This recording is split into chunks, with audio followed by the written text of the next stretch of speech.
Jadi begini, rencana Amerika untuk menahan China telah berubah menjadi salah satu kegagalan strategis terbesar abad ini.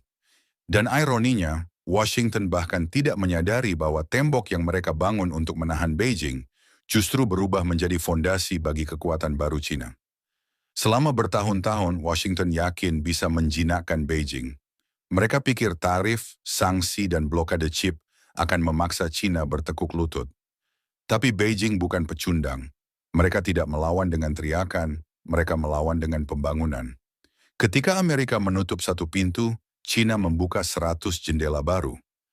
Tarif Trump yang katanya akan menghidupkan kembali pabrik-pabrik Amerika justru memaksa China untuk berinovasi. Sementara pabrik-pabrik di Amerika tetap sepi, pabrik-pabrik di Shenzhen dan Suzhou bekerja 3 shift tanpa henti. Dan ketika Washington menghitung berapa banyak impor yang mereka hentikan, Beijing menghitung berapa banyak pasar baru yang mereka menangkan. Karena di balik layar, China diam-diam mengganti peta dunia perdagangan. Ekspor ke Afrika melonjak 42%, ke Amerika Selatan naik 13%, ke Timur Tengah, Asia, bahkan Eropa, semuanya naik. Panel surya ke Aljazair naik 4 kali lipat, dan mobil listrik ke Nigeria, dari ratusan menjadi ribuan unit. Inilah versi modern dari ekspansi ekonomi. Mereka tidak menjajah dengan tentara, mereka menjajah dengan teknologi murah dan kredit jangka panjang. Sementara itu, Washington sibuk memblokir chip Nvidia dari masuk ke China, seolah-olah itu akan membuat Beijing lumpuh dalam perang AI. Tapi yang terjadi justru sebaliknya.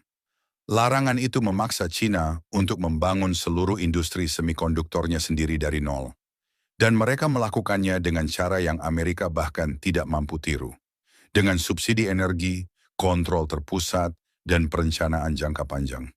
Ketika perusahaan seperti Alibaba dan Tencent membeli chip buatan lokal, pemerintah China membayar separuh tagihan listrik mereka. Separuh! Artinya, Beijing menggunakan daya listrik secara harfiah untuk menyalakan kebangkitan industri AI-nya sendiri. Sekarang mari kita bandingkan dengan Amerika. Microsoft dan OpenAI sedang panik karena kekurangan listrik untuk pusat data mereka. Sam Altman sampai mengeluh bahwa GPU AI mereka hanya jadi pajangan di gudang karena tak ada daya untuk menyalakannya. Sementara di China, listrik dari angin dan surya mengalir deras. Amerika bicara soal kebebasan pasar, China membangun generator. Dan lihat sekarang hasilnya. Bahkan di bawah tekanan tarif tertinggi dalam sejarah modern, ekspor China masih naik menuju rekor tahunan baru.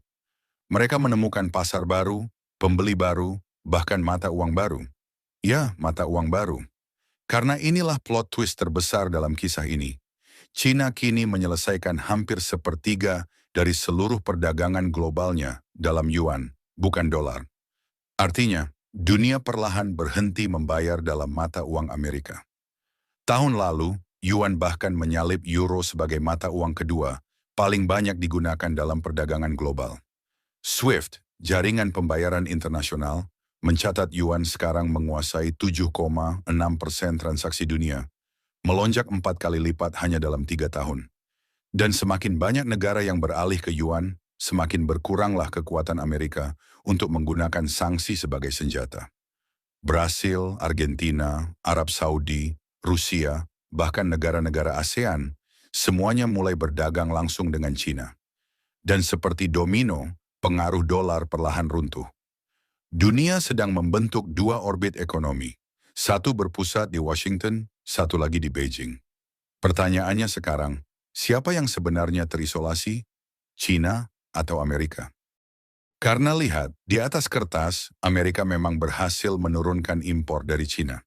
Iya, ponsel dari China turun 47%, komputer turun 54%, furnitur turun jadi hanya 20% dari total impor. Tapi tunggu dulu, apakah pabrik-pabrik itu kembali ke Amerika? Tidak, produksinya hanya pindah ke Vietnam, Thailand, Singapura, Malaysia. Namun suku cadang dan bahan bakunya masih buatan China. Artinya Amerika tetap membeli produk China hanya lewat negara lain. Labelnya berubah, rantai pasoknya tetap. Amerika membayar lebih mahal, China tetap untung. Sebuah kemenangan yang bahkan tidak perlu mereka rayakan. Dan ketika Trump membanggakan tarif 55% sebagai bukti ketegasan, dunia tahu itu hanya ilusi politik. Yang dihidupkan bukan industri Amerika, melainkan inflasi Amerika. Bahkan kini Mahkamah Agung Amerika sedang mempertimbangkan apakah presiden punya hak untuk menerapkan tarif sepihak tanpa persetujuan Kongres.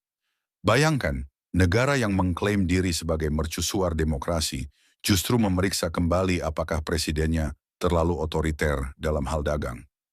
Ironi terbesar adalah, undang-undang yang dipakai Trump untuk menaikkan tarif itu awalnya dibuat untuk membatasi kekuasaan presiden. Sekarang dipakai untuk memperluasnya. Komedinya, Trump menyebut kasus itu terpenting dalam sejarah Amerika. Padahal yang dipertaruhkan bukan masa depan Amerika, tapi masa depan kontrol global. Sementara Washington sibuk berdebat di ruang sidang, Beijing sedang membangun pelabuhan di Afrika, jalur kereta di Asia Tengah, dan pabrik baterai di Amerika Selatan. China tidak lagi hanya menjual barang, mereka menanam pengaruh secara permanen. Dan yang paling menakutkan bagi Amerika bukanlah ekonomi China hari ini, tapi mentalitas strateginya. China berpikir dalam dekade, Amerika berpikir dalam siklus pemilu. China berinvestasi pada masa depan, pada infrastruktur, teknologi, logistik, dan energi. Amerika berinvestasi pada popularitas, pada perang opini, debat, dan kampanye pemilihan. Dan hasilnya kini mulai terlihat. Ketika Nvidia dilarang menjual chip ke China, para insinyur Beijing justru menggunakan peluang itu untuk mengembangkan versi lokalnya. Benar, chip buatan China belum sufisien produk Nvidia, tapi setiap batch baru lebih baik dari sebelumnya. Dan begitu mereka mencapai skala industri, dunia akan kembali terguncang. Karena sejarah sudah membuktikan, setiap kali Amerika mencoba menahan China, justru China yang tumbuh lebih cepat. Tarif, mereka menemukan pasar baru. Larangan chip, mereka buat sendiri. Sanksi finansial, mereka ciptakan sistem keuangan sendiri. Dan sementara dolar perlahan kehilangan daya magisnya, yuan sedang naik menjadi simbol dunia baru. Dunia yang tidak lagi tunduk pada Washington. Inilah realita yang enggan diakui oleh banyak politisi Amerika.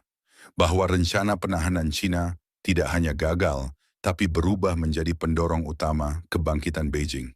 Perang tarif telah menciptakan dua dunia perdagangan, satu di bawah dominasi Amerika dan satu lagi di bawah China, dengan Afrika, Amerika Selatan, dan Asia Tenggara sebagai basis kekuatan baru. Dan dunia sedang memilih sisi, bukan karena cinta pada China, tapi karena lelah dikendalikan Amerika. Maka inilah kesimpulannya, perang ekonomi ini tidak memisahkan dunia dari China. Ia justru mengikat dunia lebih dekat dengannya. Sementara Amerika terjebak dalam ilusi bahwa mereka masih di puncak piramida. Seperti yang pernah dikatakan seorang analis, Amerika mencoba mengisolasi China. Tapi akhirnya, Amerikalah yang terisolasi. Dunia telah berubah, dan kali ini bukan Washington yang menulis naskahnya. China tidak lagi bermain di papan catur Amerika. Mereka telah membuat papan catur mereka sendiri, dan kini semua pion mulai bergerak ke arahnya. Jadi pertanyaannya bukan lagi apakah China bisa ditahan. Pertanyaannya adalah, siapa yang akan menghentikan Amerika sebelum mereka menghancurkan dirinya sendiri? Kalau kamu suka pembahasan seperti ini, jangan lupa like dan subscribe, biar nggak ketinggalan konten lain seputar geopolitik, teknologi, dan krisis global. Dan seperti biasa, kalau kamu pikir video ini penting dan membuka wawasan baru, jangan cuma disimpan sendiri. Bagikan, biar makin banyak yang melek. Terima kasih, sampai jumpa di halaman berikutnya.